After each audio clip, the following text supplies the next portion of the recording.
بسم اللہ الرحمن الرحیم۔ احساس اسٹوڈیو ون کے ناظرین السلام علیکم۔ آج کا واقعہ ایک خوش قسمت صحابی کا متاثر کن واقعہ ہے۔ مدینہ کا بازار تھا۔ گرمی کی شدت اتنی تھی کہ لوگ نڈھال ہو رہے تھے۔ ایک تاجر اپنے ساتھ ایک غلام کو لے کر پریشان کھڑا تھا۔ غلام جو ابھی بچہ ہی تھا وہ بھی دھوپ میں کھڑا پسینے سے شرابور تھا۔ تاجر کا سارا مال اچھے داموں بک گیا تھا، بس یہ غلام ہی باقی بچا تھا جسے خریدنے میں کوئی بھی دلچسپی نہیں لے رہا تھا۔ تاجر سوچ رہا تھا کہ اس غلام کو خرید کر شاید اس نے گھاٹے کا سودا کیا ہے۔ اس نے سوچا تو یہ تھا کہ ایک اچھا منافع ملے گا، لیکن یہاں تو اصل لاگت ملنا بھی دشوار ہو رہا تھا۔ اس نے سوچ لیا تھا کہ اب اگر یہ غلام پوری قیمت پر بھی بک گیا تو میں اسے فوراً بیچ دوں گا۔ مدینہ کی ایک لڑکی کی اس غلام پر نظر پڑی تو اس نے تاجر سے پوچھا کہ یہ غلام کتنے کا بیچو گے؟ تاجر نے کہا میں نے اتنے میں لیا ہے اور اتنے میں ہی آپ کو دے دوں گا۔ اس لڑکی نے بچے پہ ترس کھاتے ہوئے اسے خرید لیا۔ تاجر نے بھی خدا کا شکر ادا کیا اور واپسی کی راہ لی۔ مکہ سے ابو حذیفہ مدینہ آئے تو انہیں بھی اس لڑکی کا قصہ معلوم ہوا۔ لڑکی کی رحم دلی سے متاثر ہو کر انہوں نے اس کے لیے نکاح کا پیغام بھیجا جو قبول کر لیا گیا۔ یوں واپسی پر وہ لڑکی جس کا نام سبیتا بنت یعار تھا ان کی بیوی بن کر ان کے ہمراہ تھی، اور وہ غلام بھی مالکن کے ساتھ مکہ پہنچ گیا۔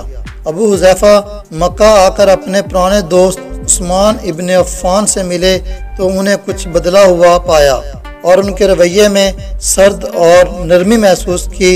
انہوں نے اپنے دوست سے استفسار کیا کہ عثمان یہ سردی اور یہ نرمی کیوں ہے؟ تو عثمان بن عفان نے جواب دیا کہ میں نے اسلام قبول کر لیا ہے اور تم ابھی تک مسلمان نہیں ہوئے، تو اب ہماری دوستی کیسے چل سکتی ہے؟ ابو حذیفہ نے کہا تو پھر مجھے بھی محمد صلی اللہ علیہ وآلہ وسلم کے پاس لے چلو اور اس اسلام میں داخل کروا دو جسے تم قبول کر چکے ہو۔ چنانچہ حضرت عثمان رضی اللہ تعالیٰ عنہ نے انہیں نبی کریم صلی اللہ علیہ وآلہ وسلم کی خدمت میں پیش کیا اور وہ کلمہ پڑھ کر دائرہ اسلام میں داخل ہو گئے۔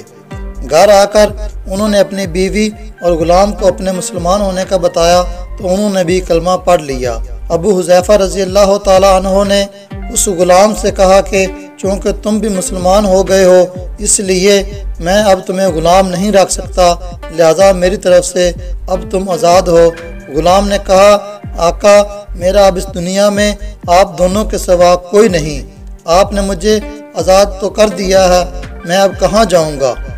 حضرت ابو حذیفہ رضی اللہ تعالیٰ عنہ نے اس غلام کو اپنا بیٹا بنا لیا اور اپنے پاس ہی رکھ لیا۔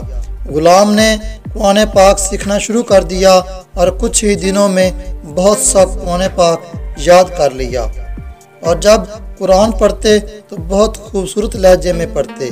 ہجرت کے وقت نبی کریم صلی اللہ علیہ وآلہ وسلم سے پہلے جن صحابہ نے مدینہ کی طرف ہجرت کی ان میں حضرت عمر رضی اللہ تعالیٰ عنہ کے ساتھ حضرت ابو حذیفہ رضی اللہ تعالیٰ عنہ اور ان کا یہ لے پالک بیٹا بھی تھا۔ مدینہ پہنچ کر جب نماز کے لیے امام مقرر کرنے کا وقت آیا تو اس غلام کی خوبصورت تلاوت اور اس سے زیادہ قرآن حفظ ہونے کی وجہ سے انہیں امام چن لیا گیا، اور ان کی امامت میں حضرت عمر رضی اللہ تعالیٰ عنہ جیسے جلیل القدر صحابی بھی نماز ادا کرتے تھے۔ مدینہ کے یہودیوں نے جب اسے امامت کرواتے دیکھا تو حیران رہ گئے، اور وہ غلام جسے کوئی خریدنے کے لیے تیار نہ تھا آج دیکھو کتنی عزت ملی ہے، مسلمانوں کا امام بنا ہوا ہے۔ اللہ پاک نے انہیں خوشگلو اس قدر بنایا تھا کہ جب آیات قرآنی تلاوت فرماتے تو لوگوں پر ایک کیفیت خاص طاری ہو جاتی اور راہ گیر ٹھٹک کر سننے لگتے۔ ایک دفعہ ام المومنین حضرت عائشہ رضی اللہ تعالیٰ عنہ کو حضور نبی کریم صلی اللہ علیہ وآلہ وسلم کے پاس حاضر ہونے میں دیر ہوئی۔ آپ صلی اللہ علیہ وآلہ وسلم نے دیر سے آنے کی وجہ پوچھی تو انہوں نے کہا کہ ایک قاری تلاوت کر رہا تھا، اس کے سننے میں دیر ہو گئی، اور خوش رہنے کی اس قدر تعریف کی کہ حضرت صلی اللہ علیہ وآلہ وسلم خود چادر سنبھالے ہوئے باہر تشریف لے آئے۔ دیکھا تو وہ بیٹھے تلاوت کر رہے تھے۔ آپ صلی اللہ علیہ وآلہ وسلم نے خوش ہو کر فرمایا، اللہ پاک کا شکر ہے کہ اس نے تمہارے جیسے شخص کو میری امت میں بنایا۔ کیا آپ جانتے ہیں کہ وہ خوش قسمت صحابی کون تھے؟ ان کا نام حضرت سالم رضی اللہ تعالیٰ عنہ تھا، جو سالم مولی ابو حذیفہ رضی اللہ تعالیٰ عنہ کے نام سے مشہور تھے۔ انہوں نے جنگ معطا میں جام شہادت نوش کیا۔ اللہ کی کروڑ بار رحمتیں ان پر ہوں۔ یہ واقعہ اطباقات الکبریٰ ابن سعد سے لیا گیا ہے۔